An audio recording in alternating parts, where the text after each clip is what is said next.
right, left, to the right, then the left. Good evening, everyone. You can go. We're just getting situated here. We're up in Portage. Kai and I had a wonderful, say hi, Kai. Stick your head over here. Hi. There you go. Had a wonderful dinner at the lodge tonight. And are now over at Butch and Mary Deschampe's house. Is it Deschampe or Deschampe or Deschampe. Deschampe? Deschampe. Okay. The regular way. All right. My grandfather used to pronounce it Deschampe. Okay. Not Deschampe, not Deschampe. Deschampe. So many variations. Mm-hmm. And I'm here with Butch and Jesse James, and their wives are in the kitchen, and they're gonna, I'm sure, yell out comments and give hints and whatnot this evening. So I'm trying out some new equipment tonight, so feel free to chat if there are any issues that you're having with seeing or hearing. Throw us any questions that you may have as well. We would be happy to take those. So Coffee with Mildred is a thing that I started because I wanted to provide the experience of people who come to Cook County to be able to experience the history from the locals and the people that have been here for a long time. And if you ever remember going and having to have coffee with the old timers, with your parents, but then later realize that those were some pretty amazing stories and you wish that you had recorded those. That's what I'm doing and sharing with you, and hopefully you can get some enjoyment out of it. So without further ado, Kyle, have you adjust the camera? Are they both in? You're going to have to back it up a little bit. Yeah, there we go. They're both in there now.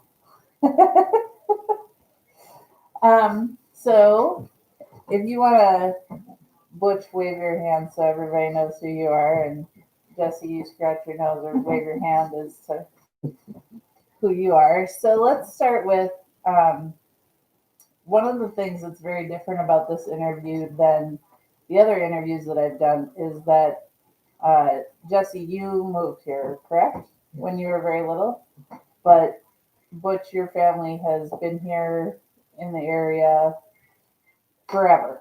Yeah, right. And so that is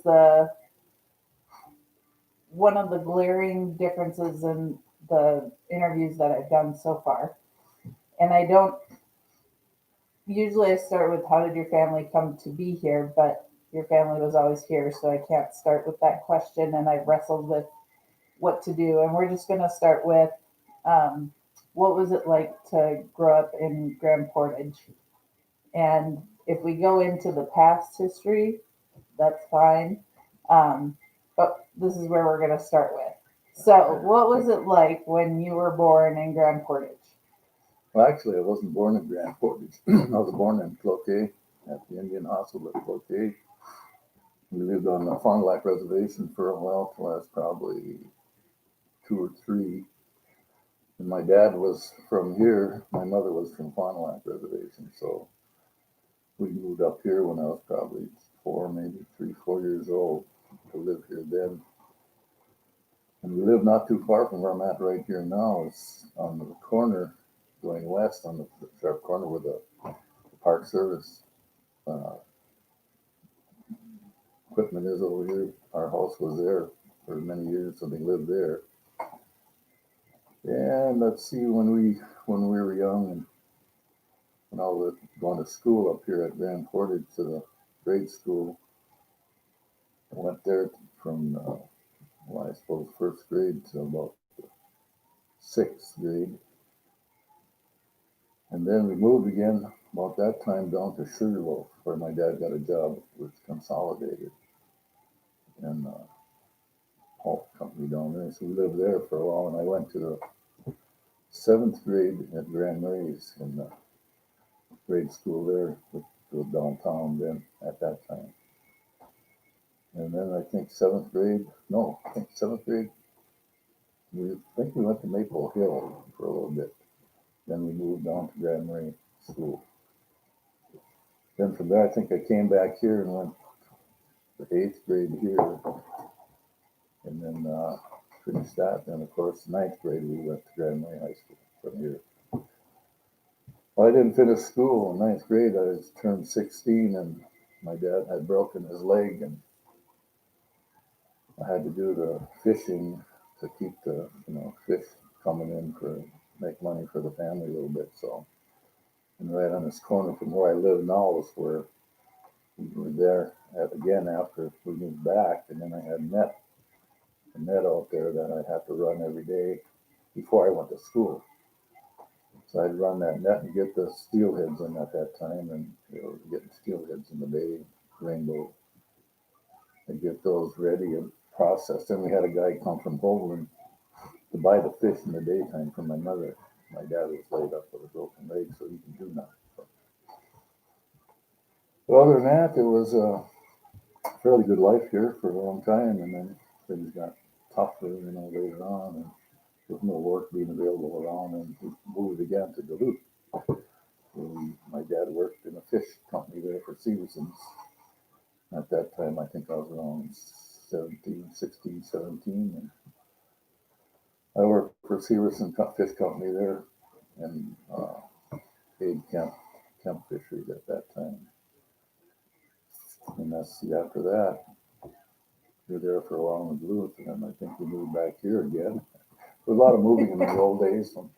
Following the work, you had work here and you had work there, but mainly there was not much work here. We were logging here in those days, and then my dad was logging for, I think Kumala had a logging camp up at Mount Center where we had built a house up there, my dad did. So we lived up in Mineral Center at that time, about a mile up from the Y.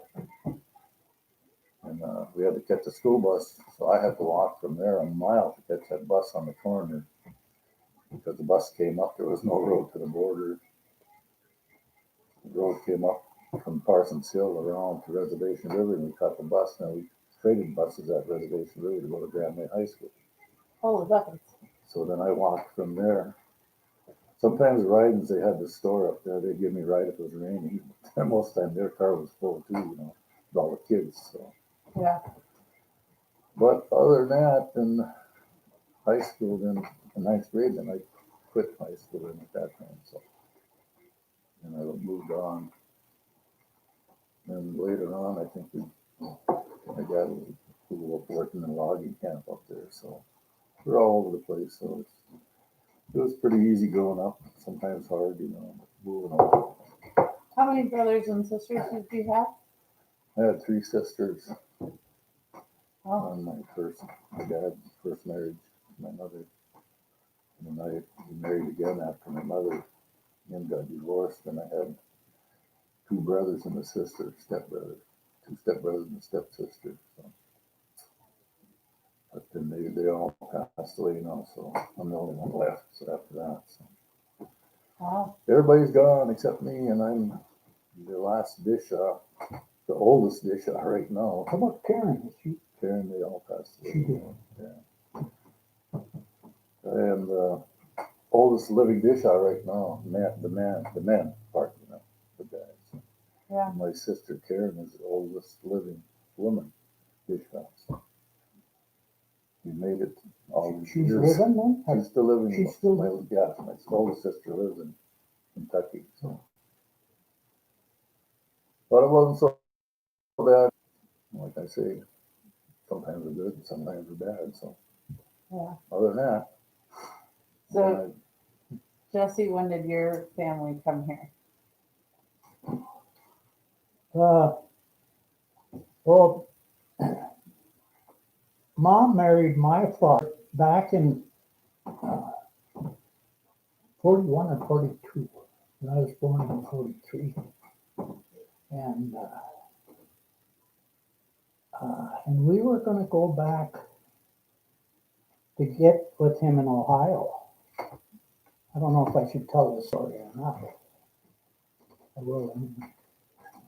When Mom got out there, they were young. he had been seeing this 16, 17-year-old gal. So we turned right around on the train and come back. And Oh my. she was, my uncle and aunt was running the old store, the old store. And mom was working for them. And my dad, Lauren James, come up for a week or two and try to get her to go back. And she wouldn't go. I never did know my father, although he used to write all the time. But then she remarried Elmer Spry. And then I was telling you about the boat. We didn't have a road in down there yet. A road in down to Picnic Well, Bay. we called it Picnic Bay.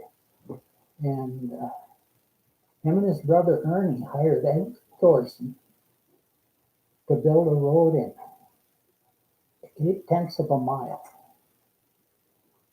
And I can remember standing there in front of our house. There was just an old house, a fisherman's home. I could see the trees coming down.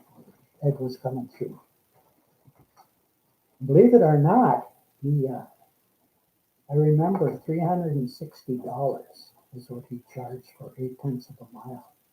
I said, is that all? Well, I'm more or less practicing. He was working by himself then. Oh, okay. Yeah. And then it went from there. Lived there and started school. They fished most of the time, Elmer and Ernie. And I started school up here at the log school, first grade. No kindergarten here then.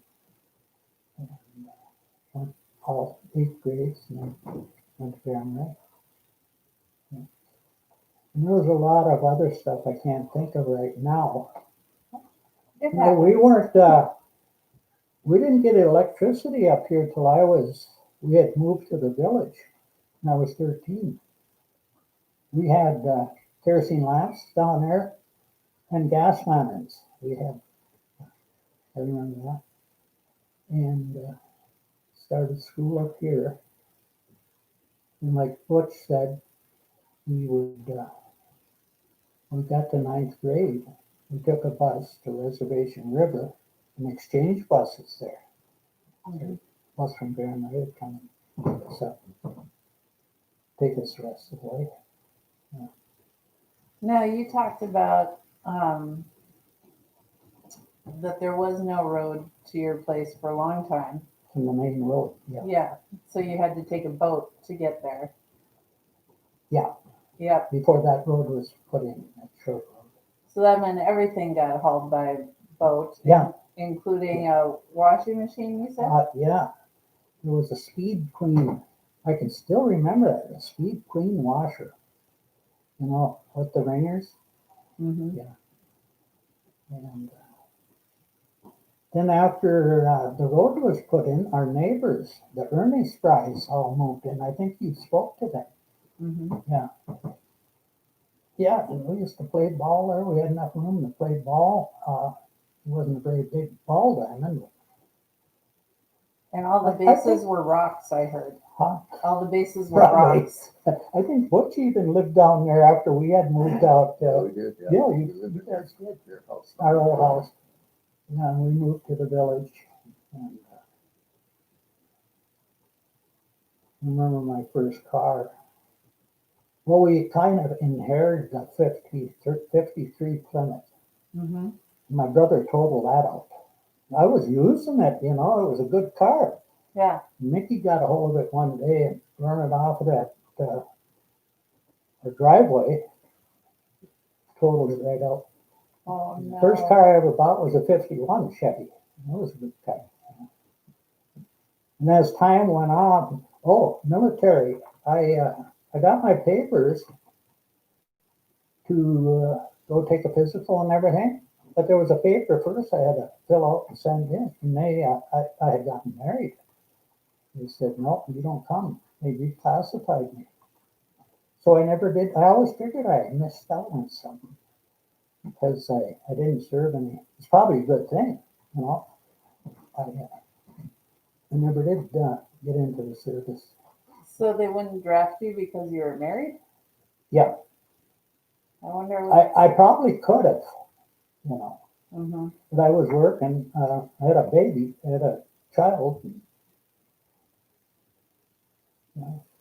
know, Yeah.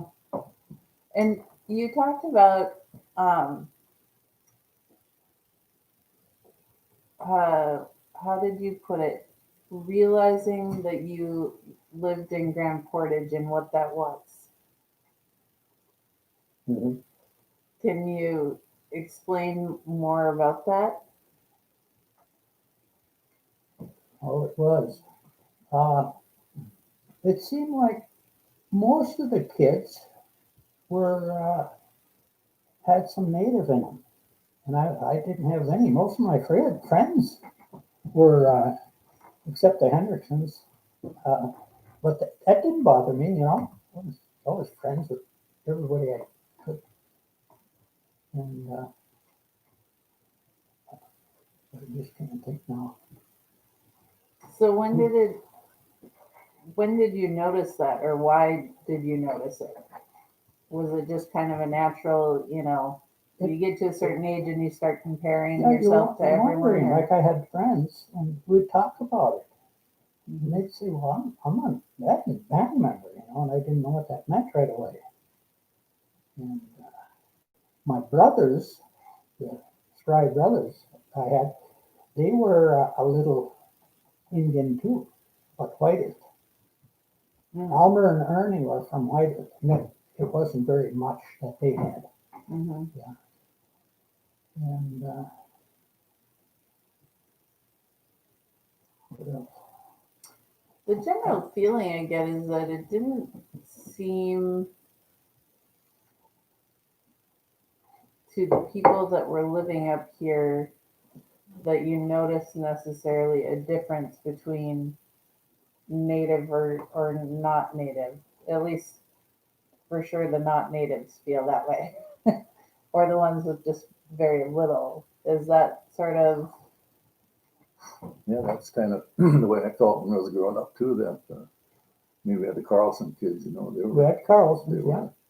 they were white kids, and they were at our school, and we were all together, friends all the time. You know, in fact, I ran around with Joe Carlson lots when we were growing up.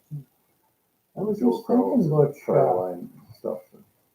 you're a few years older than me, I think. Are you? Yeah, oh yeah, way older than you. I don't know if I wanted to get into age. Yeah, everybody got along. You know, we didn't really notice the difference between us and the white kids until we kind of moved into Grand Marais. When we started going to Grand Marais High School, that's kind of when I even saw that. that's kind of when that things kind of changed for us up here. I saw They did that. not they did not like us in Grand Marais coming, Yeah. you know, the Indians. I saw it. I noticed that change right away. I was white, but I saw it towards some of my Indian friends. Yeah. up here. But other than that, as far as the village goes, here we all everybody got along with equally until after the 8th grade. It seemed like, you know, things kind of changed a little bit. well, and I haven't heard of anyone in particular. Like I recall in one of the interviews I was doing, the economy up here was nobody had any money, so we were all in the same boat. Right. So there wasn't really anybody who was thriving financially on the reservation. No, I think my dad, Homer Spry, he was fortunate to get a job, like with the forestry here at the time, and then to the Park Service. He was a foreman for the Park Service. So we got by okay. We were nowhere well to do. Mm-hmm. We got by. Yeah, so it was really the Graham Ray Graham Portage relationship has always been kind of a difficult one. I think it's gotten better in the past few years. I think it has, yeah, it's got way better. from what Yeah. what I understand. Yeah. They even teach. They have a teacher. She's actually Canadian Indian. Polly, does she teach the language? Yeah, she teaches Ojibwe. I had her for, Oh, did you? Mhm. you've had how many years of Ojibwe now? It's kind of been sporadic throughout the school, but I think you've had it for the last 2 years. Yeah. Yeah. It's came down this now, didn't Down A little rusty on your language there. I haven't had it since last week. I just asked if you understand him. Maybe, Definitely not yet. not yet. Okay. You know, I learned a couple of words that once were nice, I guess. Probably shouldn't share them, even though afterwards you can share them with us. Um, So when did you go into the service then? I got drafted finally when I was 25 in 1965. Got drafted. And where were you before you got drafted? I was around Minneapolis, Duluth, that area. Living in Duluth quite a bit at that time, you know. All different places, all over the place, you know. Just no one place in particular. Mm-hmm. Ran around the country and up in Isabella where my mother was living at that time. And I had this guy from here, his name was Tony Lesage. We used to cut wood to haul together and we worked for Tom McCabe out of Duluth. And when I was at about that age, and we were all over Isabella. And before I got drafted, actually when I got drafted, I ended up in Minneapolis. And I went to the service right from there. So went to Fort Knox, Kentucky first. Then I went to Fort Sill, Oklahoma. Then I went to Germany. And you were in Germany for how long? About 7.5 months. I just went to school over there, went to high school, got GED stuff over there, and then I was in hospitals at that site. But that was good duty there. Then I got sent back to the States and I got transferred to Vietnam in September '66. Got over there in '66 and I got out of there June '67. So 9.5 months. And then you came back here, or did I you came back to still? Minneapolis. I got drunk in Lawton, Oklahoma and got married before I went to Germany. To marry or to somebody else? Somebody else. Somebody. She was still waiting at home for me. I don't know. Anyway, yeah. So anyway, ended up getting married before I left for Germany. Then I got back from Germany and went right to Vietnam. So I never did see that first wife or So then, did you ever divorce the first wife? Oh yeah, yeah. I got divorced shortly after I got back from Vietnam. Okay. '67. And I had one child with her, and he passed away at 39. You did? Yeah. I remember your father-in-law come up Tom. with you one time. Tom Hoy, yeah, or Tom Wooten. Yeah, The guy who brought my father-in-law I remember meeting him. up deer hunting. Yeah. We had him babysit. I We left guess. him babysit and we all went to Flute Reed. Now, was there something at Flute Reed, or That was was a tavern. That was Bar. the bar there, yeah. really? Yeah. Big bar, We yeah. used to play down there too. Yeah. Saturday nights. Yeah. So was music always a big Yeah. thing? Yeah. Up here at the community building, the old one, the log one. Mm-hmm. I liked that one because the sound was good. The sound effects in there were nice. Yeah, just have Judge Creech come up there to play. Judge Yeah. Creech and his son, he played violin. Then they had Saturday night dances quite a bit up here at the old log school. We were pretty young Did you then. know who that was? Judge Creech? No. Mm-hmm. No. James was his son, wasn't it? No, that was his name. Jim Creech? I don't know. That was him. Is that why we call it Creechville? Creech, I think so. Mhm. Okay. Yeah. In Grand Marais. And yeah, so then come back here in '67 and we got divorced from the first wife, and I got married again. And we got married after that, '68, so. And we've been here ever since, 50 years. 14. That's Been a while. quite the change from Mhm. all the traveling you did up until then to Yep. just being here.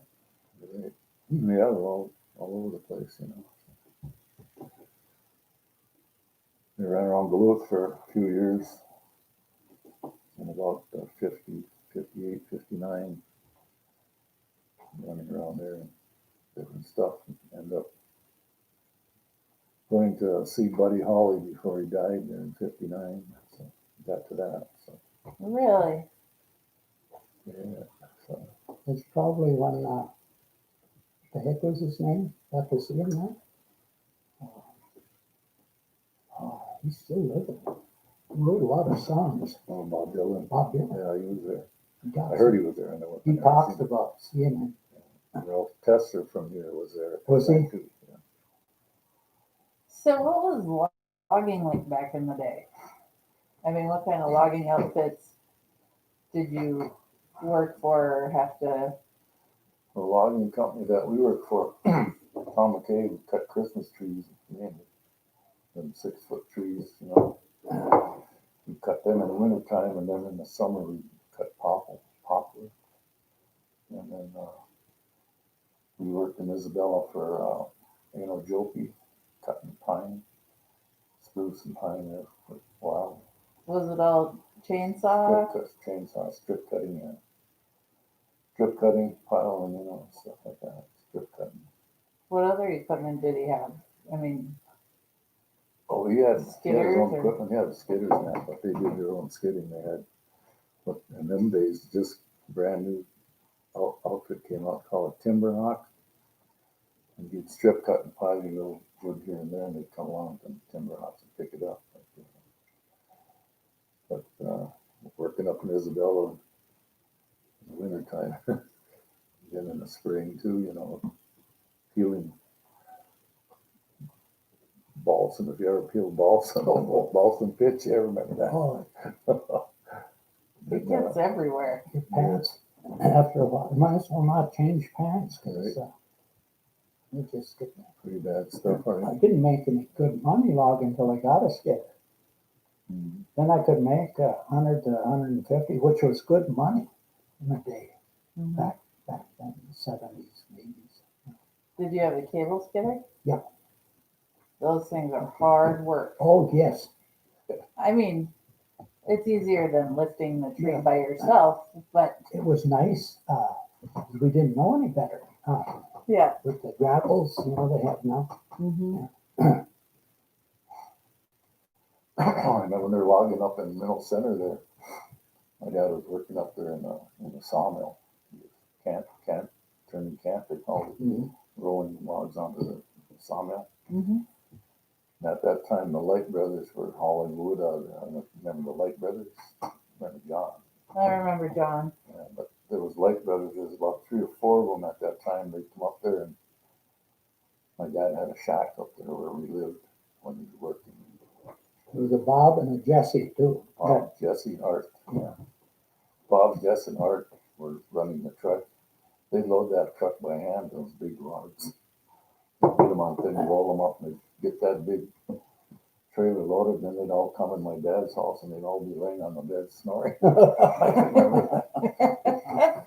Tired right out, but yeah, they'd load that big semi by hand up there. Like Yeah, Ray, a friend of mine asked John Knight one time, how did you guys do that? Some of those logs, well, you get one guy on top and one guy on the bottom, they just gotta go, he said. Up they go. Wow. The Light brothers were legendary for their strength. I'll tell They you had a a little story. band too, they had a little band too going. Yeah, That's the Bob played steel guitar. He had a Fender steel, I remember. Wow.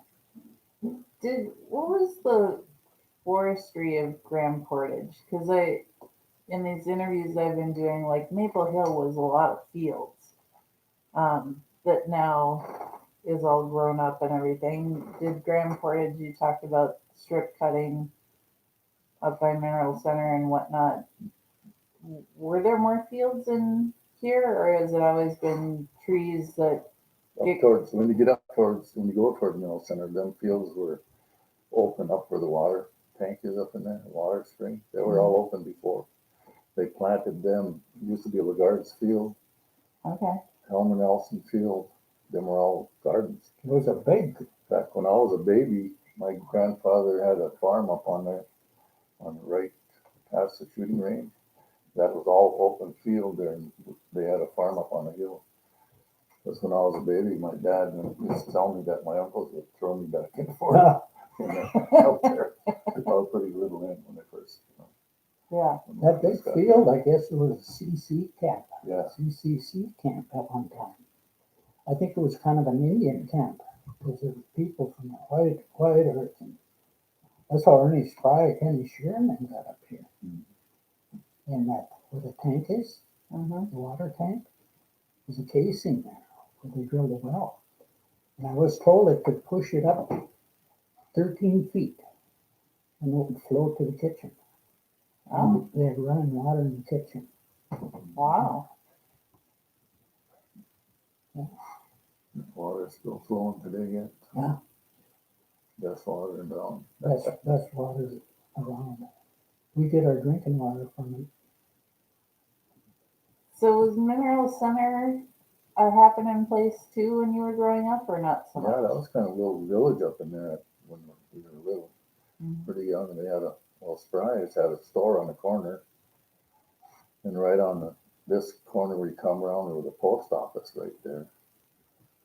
And there was a school up there too at one time, years ago, a little further up the road. There's a small cemetery up there Yeah, the cemetery. within the pines, the evergreens, spruce or Mhm. whatever. Yeah. Yeah, it's a beautiful spot. You been in there? Mm-hmm. Yeah. It's just fun. Mineral Center is one of those places where I feel like you go to and you can just feel kind of the activity or the village that used to be there, and tell it was a really bustling place, and just bizarre that there's almost nothing left. Yeah, everything's gone up there now. We lived in that old house for a while. Right on the corner there was the old post office. We lived there for maybe a year one time. You changed houses quite a bit, huh, Butch? Oh, yeah. Yeah. Then we built the one up by the sugar plant up on the hill, just where where the sugar is. We got Ringgold Road there. On the right, up on the hill, there was a big house that my dad built there. We were there too. That's when I used to have to walk to school, catch the bus down there. And my uncle Norman had a house right over where that cabin is now. Norman Deschampe. That was kind of a village up there. And Uncle Norman was over there, and then across the road was my Aunt Margaret and Uncle Jack was also. And they had the big logging office there. I think Al Bramer was in charge of that. And then my grandfather, Deschampe, was the watchman. He had a shack on the left there. So, a lot of people up there in the old days. So was a watchman for the, Watchman for the logging operation. okay. Plant sawmill and stuff. So, down the road, we had Kate Lesage had a curious stand there selling birch bark stuff. Further down, Fitz Brothers were living down there. There was a lot of people up there. Wow. Harry Clarkwest, Evans, George. Old man Evans lived in the valley there. It was a regular town up in there, almost. A lot of people. There is some gardens up there now. Have you seen the gardens? I've seen pictures of the gardens. They got a guy taking care of them. And Mm-hmm. some locals have garden spots there.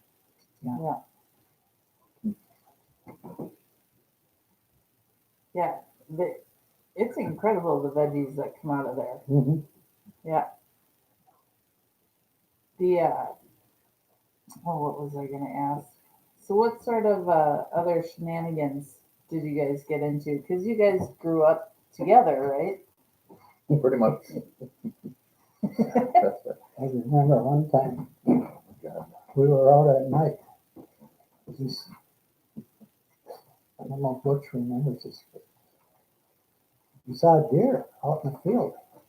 Uh-huh. Butch had the rifle. He shot and that deer dropped. We all got out and that deer jumped up and come right at us and went right behind the car. Do you remember that, Butch? I'm pretty sure you were the one that shot. We think it hit the antler and dazed it. Gone. Was that a moose? I did that with a moose once. Too. I did. Two moose, me and Fatty. Yeah, there used to be a lot of shining in the old days. Shining deer at night. That was kind of the main activity at night. So when it started getting darker, everybody be out shining deer, you know. Shooters, Fatty and Ronnie and us, Jess, and probably Ray was with us. Everybody could fit in the car would be out shining deer at night, you know. But one night we're riding along and I don't know, just had the gun out the window and shot and the deer fell off. It was pretty lucky shot. But then this other guy, Fatty Shear, he used to stay home sometimes and he'd make pies. He'd bake pie that night for us. You know, bring the deer back and he'd always have fresh pie and about 1 o'clock in the morning and then we'd cook the back straps of deer and have a big feed like 2 in the morning or something. Remember that? Yeah. A lot of hunting and deer in the old days at night. So thanks for the copies. He said he made a pie for Bramer one time. Is Bramer we mentioned? Yeah. And he put everything in there, the seeds, the core, and everything. Bramer said that was the best pie he ever had. Oh my. I think he was kind of drunk when he was eating it. It's amazing what that can do to the flavor. Yeah. Everything tastes good. So what was Bramer? Was it Bramer logging? Or what He was was kind of the superintendent of the logging operation. There was Kumala, I think, at that time. He was kind of running the thing. Al Bramer, and what were they logging? they were logging up Reynolds Center. Okay. They had a big logging operation going up there. I understood he was kind of a constable too at one time, Bramer, around Portage. And Ken Lodka, when he first moved up, he was a logger. He lived here for a few years logging, and he brought some guys from Whitehead. Brought a lot of guys up from Whitehead logging. They all logged up around Mineral Center, up above on Rest Base, you know, and they mainly haul all their stuff into the mill for, you know, sawmills. That mill was going pretty steady. Mm-hmm. And a lot of stuff was getting shipped to Canada too at that time. When did logging kind of end on up here? He's probably back in around the When I was 70s, 60s. Yeah, when I was going through the 70s, we could cut anything. They would take anything, even balm and Gilead. Mm-hmm. It was kind of a rough popper light, but you'd stick the chainsaw in it and water would come just pouring out. It's saturated. And one mill took it up there. They were making board, some kind of a building board out of it. Yeah. Great Lakes, it might be called something else. They were taking a lot of wood. Yes. I would get paid right from a guy up there. Mm-hmm. So did the economy kind of take a dive after that logging operation or the mill was shut down? Or was there something else that people could do for jobs? A lot of times that a lot of guys that go to Gunther Trail in the spring for tree planting at the CC camp up there, you know, for the forestry. Oh, yeah. There'd be a lot of guys go up there every spring. I was up there a couple times. I was up there one year until they found my age, found out my age. There's a guy by the name of Pappy Wright. Called me to his office. Happy rate. How old did you say you were? I was supposed to, I was 16 or something. And you're supposed to be 18? 18 or I think. Yeah. Maybe I was 17. I had to go. Was Pappy Wright in charge of the CC camp? He was kind of in charge He of was the head man, yeah. Yeah. Because I've heard that name before. Happy rate, yeah. Everybody'd work for 4 weeks, because it took 4 weeks to get paid, and then after that, everybody leaves. First check, nobody came back. I never did. Carbine started there, and he made a career out of that. He did. Yeah. That's where he got his start working up at. Yep. Up at CC camp, or that tree plant, forestry camp up on the Brill River. Yeah. So he started when he was young. Ended up making a career out of it. And he worked for the forestry for years. After Retired. And he stayed there all the time. We had this one guy that would come up there, and his name was Paul Granloose. Then, you know, he did at the table, you know, you put all the meals out, and you help yourself. Well, this guy named Paul Granloose, when the pork chop plate would get thin, he'd take it all. You wouldn't give no one. Yeah. And David Carlson was living at that time, and he was up there, and just getting out of that Paul Granloose, so old man. He'd do it all the time, you know, clean it. I heard he had an appetite. He could be eating pancakes and stirring his coffee at the same time, they said. This Paul Granlouse. He lived in the house where you guys Right, lived yeah. over here. After we moved out and moved in our own house over there.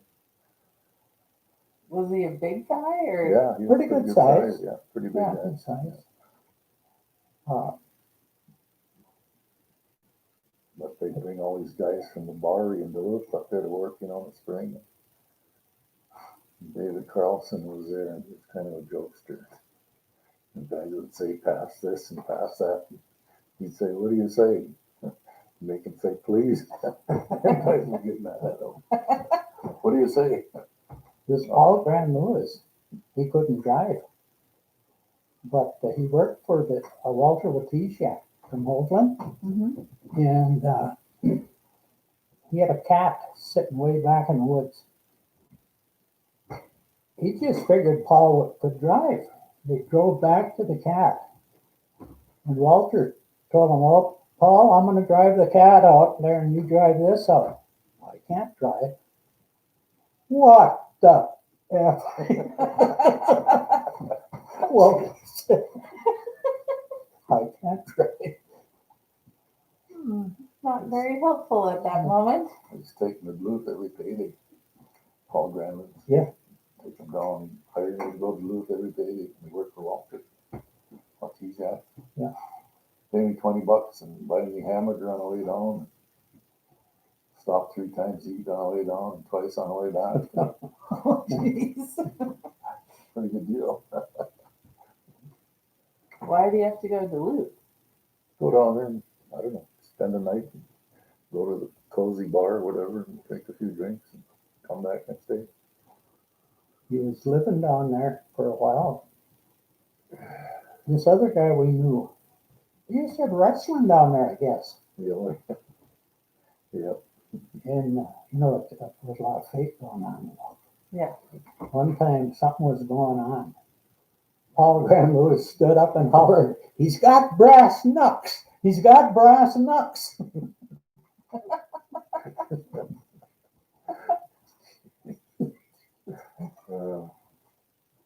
Yeah. Kind of funny, that stuff, yeah. A lot of characters we meet along the way. Oh, yeah. Yeah. I went to Chicago in the 60s. Well, Butch was in service then. And I got a job at Zenith, Mm-hmm. 64, 65 maybe. I was there about 2-3 years. I advanced fast. I became a tester. Mm-hmm. And I wish I had that job up here instead of the rat race down there, you know. Mm-hmm. So what were you testing? TVs, color Okay. TVs. Oh. They were just transferring from the round tubes. They were round, but the bezel made them look sort of oblong. Mm-hmm. And we were going to more of a square tube. Oh. Yeah. Yeah, and I got a job on the line, me and another guy behind, and I was in the front testing everything. And sometimes I'd be on the floor checking stuff. I just wish I could have worked up here at that. I went online one night and typed in where I used to work. All of that is gone now. They don't even make them in the States anymore, I don't think. I think they make Zenith in another country. Yeah. Motorola. I think that's made elsewhere. Now, did Butch meet up with you in Chicago then? Yeah, Yeah, he knew we were there. yeah, I was flying it back to Fort Meade, and I had to change planes in O'Hare, so I called up Ron Shear, who was in Chicago then too, and said I was at the airport, and Ron said, "Oh, come on, get you there, spend a day or so, yeah, sure." So they come and got me, and Jess was there. I think I spent 3 days there. I was AWL at that time, so almost missed shipment to Vietnam. There was a bar right next door to our apartment. Well, we spent quite a bit of time there too. Mm-hmm.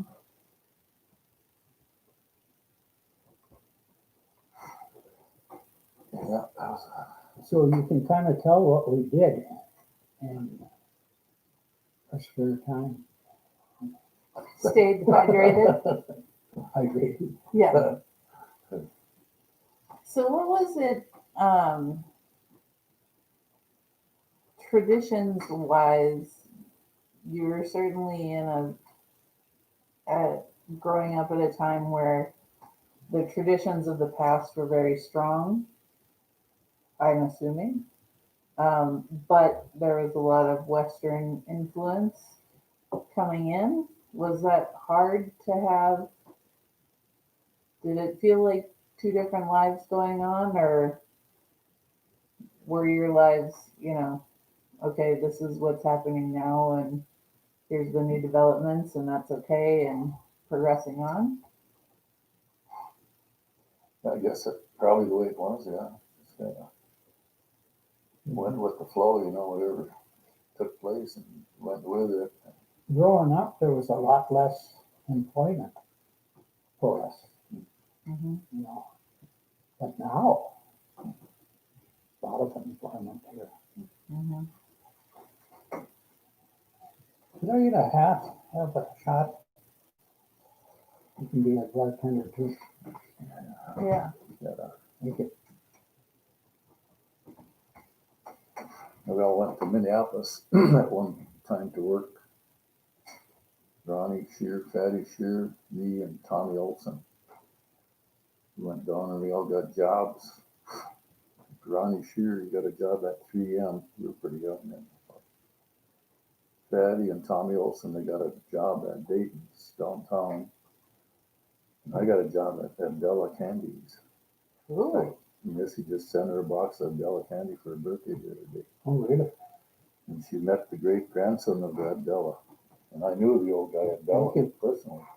I worked with him at 38th Street in Cedar. And they're still, They're still out there. They tell me Abdella. You ever see that candy? I'll have to look it up. Yeah. Or Missy, if you're watching this, send me some. Missy, I don't know if you watching. Might be. She might be. Speaking of candy, I lived within 2 blocks from Brock Candy. Where they made Brock candies. Yeah. And sometimes you could smell that stuff in the air. And they're cooking. And I went right by Powerhouse. You ever see the Powerhouse candy bars? You ever see them, Mitch? You ever hear them? Yeah. There was went right by a small factory where they made those. Yeah. Floorshine Shoes went by them. You guys have definitely been around. Well, yeah, then one time, us guys, we all went to Montana once. Oh yeah. Jesse, James, me, Ron Shear, Ray Olson, my Uncle Jack Kozlowski, Louis Olson.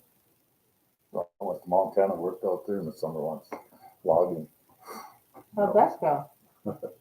Pretty funny, pretty fun. Jess was running what are you hooking down on the landing? And logs would come rolling down, you'd see Oh. Jess jumping up and down there, missing the Hey, logs. I had a pretty good job on a slasher. Slack. I put the logs up on some rollers. Yeah, at one time, a big fir tree come down, almost got two of us. Mhm. Yeah. So then I had a pretty easy job in the sawmill. Somebody had the hard job every time. I had a hard job there too. It's shoveling steady, yeah. Every time the mill shut down, the guy said, "You got to get over and shovel." Yeah. So we'd take a break, and Jess would be shoveling sawdust. But then at night, we'd all go downtown there, and we lived in that town, White Sulphur White Springs. Sulphur Springs. Yeah, we had a hotel room downtown. There, 4 of us stayed in the hotel room. I think that was about, when did Marilyn Monroe die? In 62? Anybody know? Because we heard of her death on the way back. Oh yeah. Wait, on the radio, I remember. Do you know who Marilyn Monroe was? I do know who she was. I do not remember when she died, though. We'd all go downtown at night after work. We'd go downtown and get something to eat, and then we weren't even old enough. We'd go to these bars and drink. We'd go to the bar and drink a lot. There's a guy by the name of Louis Olson. I borrowed his, Oh, Marilyn Monroe died on August 4th, 1962.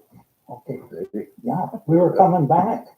But I borrowed, I was like 19, 20, 19. Borrowed Louis' driver's license. Showed that I was 25. Yeah. This was in the daytime, not somebody else. See her license or whatever she asked me. I showed her that. Hell, she says, "You're not but a kid," and which I was. She gave me a beer. Yeah. Nice. Yeah, my Uncle Jack, he didn't drink, but he'd walk downtown at night and see us in these bars. Yeah. He'd come down and get ice cream cones and walk around and check on us. Yeah. They had in this one bar, they had this player piano. You sat down and hit the button, it would play itself. So I seen him coming in the door, so I was sitting there, had a beer, seen Uncle Jack coming in, so I sat at that old piano and I turned it on, making off like I was playing. Oh, I didn't know you could play piano. Get an accordion. Yeah. Cool. Yeah. We had him going there that time, all there. A pretty good trip. And then we start snowing in September or August, so we left. We were working in the mountains. Yeah. We were up quite a Big ways. mountains, yeah. You could still see higher. You could see snow in the distance. Mm-hmm. Weren't you and Ray gonna walk over there one time? Yeah, we were gonna go look It for seemed like it gold. was taking forever. Yeah, we got up one mountain and looked, man, we gotta go through another one. Yeah. And walked half a day and never did get there. Big steep country Big country there, yeah. on that road going up to where we worked. There was a sharp corner coming down this one spot, and there was a Cadillac way down off the road, and they just left it there. It was all smashed up. We had some guys hauling from shoulder out there. Those guys' name? Pettit, Pettit brothers were hauling off of the mountain when we were there at that time. And then we had an old tractor didn't have no brakes. That guy set the brakes and turned them the wrong way. We almost cracked up down there. No Ooh, brakes, going down with low logs. not cool. It was, Louie and Ralph cut it. yeah. Yeah. There were some big mills right outside of town. And they haul a lot into those. Mhm. I wonder if that's all closed down now. Someday I'd like to go back out there. Kind of fun See to what see it's what they like. Yeah. Yeah. We were working in a laugh mill, making laughs. Things were coming out of like arrows. All you hear the guys be ducking, I think they're flying up. He would get 50 of them and then tie them up. A lath, you know how Yeah. big a lath is? Yeah, they're like Yeah, like 1 by this. 2 and then Yeah. 4 feet long. Yeah, I imagine you'd have to be pretty quick to be. Coming out there like arrows. And guys were running all over. And they had that one old guy on a forklift. They were loading the logs onto the sawmill thing there. And he'd knock that thing off the skids every time. So then we'd have to sit and wait and get lined up again. And that's when Jess had to do the shoveling. Yeah. Get a little break and shovel with a snow shovel. So Oh, I'd be covered. Sawdust would be that deep where I stood. Couldn't take a break. Then we got out there and we started home. Came back and I rode with Louie and Ray and Fred Carlson was out there with us Yeah, he too. was too. And you rode home with Uncle Jack and Mhm. Ronnie Shearer. Yeah. I should have asked Jack if he wanted me to drive sooner. Oh yeah. I knew he was getting tired and down by West End somewhere. I said, Jack, you want me to drive? Man, he stopped that car right on a hill. Oh yeah. Yeah, he was like to move over. Mhm. yeah, I'm going to interview Margaret Carlson here pretty soon. And Red Carlson was Yes. her husband, Yeah. right? Yeah. Okay. We came back and Louis Olson's 56 Ford. I rode with him. He had a 56 Ford red and white two-door hardtop, but I got the yellow one. Same thing.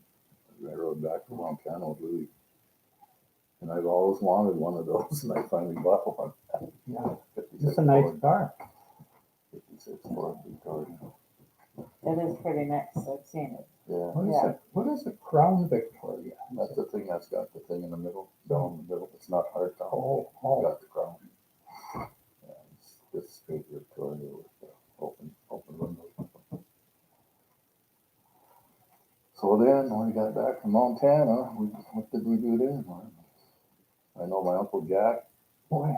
and his Margaret, he came back and picked up his wife. Went And my back out sister there. went back out with them to Bozeman. Did she? Yeah, sure. Oh. Karen. Oh. She went back to Bozeman with my uncle and aunt. Teddy, he went. Teddy was there too. Yeah, but we didn't go back out there. Snowing in August. I got out of there. Yeah, you had some smarts there to get the heck out of I there. guess this other Red and Ray and Louie Mm-hmm. were having lunch. They were in a different place. They all fell asleep. They heard a noise and they looked over and there was a great big bear looking in the window at them. I guess that really scared the heck out of them. I would imagine so. Yeah, let's wind up with one last good Ray story. How about, since he didn't show up tonight? Well, we're going to have Butch sing a song yet too, aren't we? Are we? We're gonna Pounding names. have Jess pick that guitar with his toes like the old days. Big toe. You played guitar with your big toe? I haven't played Used in years. Remember you're playing with my dad, Jack, up there at your big toe that one time. What's that? Boy, I'd like to see that.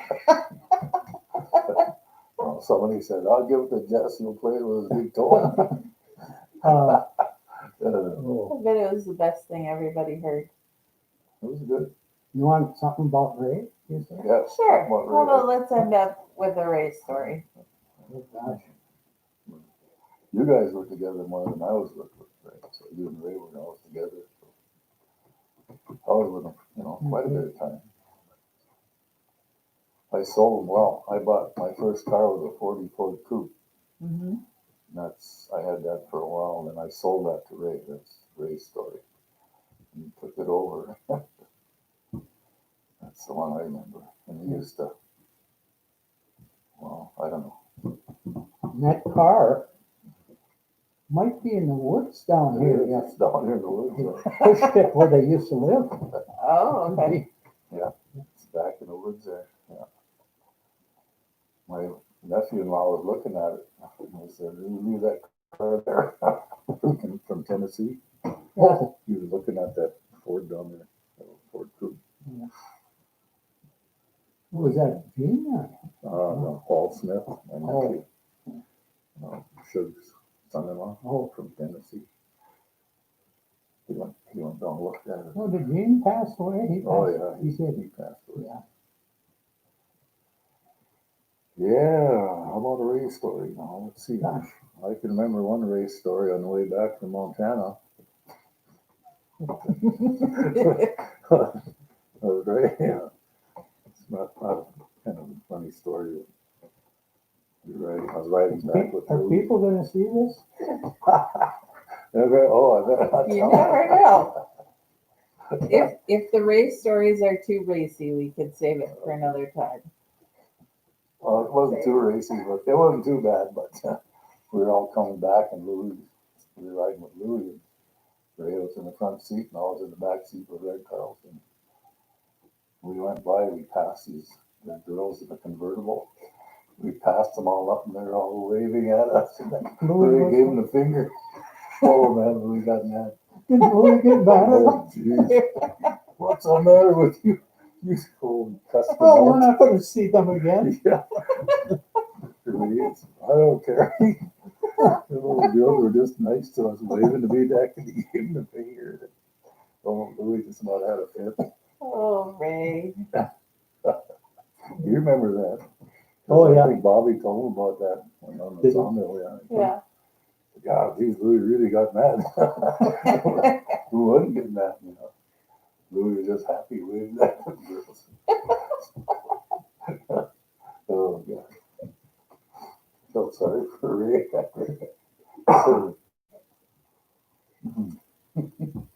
Well, thank you for a wonderful evening and lots of stories. And I think that there's more stories that we're Oh. probably going to have to hear at some point. There is more. I know. You get to the good ones. You wanna hear the risque ones now? No. No. We'll save those for a special episode. I want to hear all the ones that Skinner hears. That's what I want to hear. Oh, I tell Skinner some stuff once in a while too. Yeah.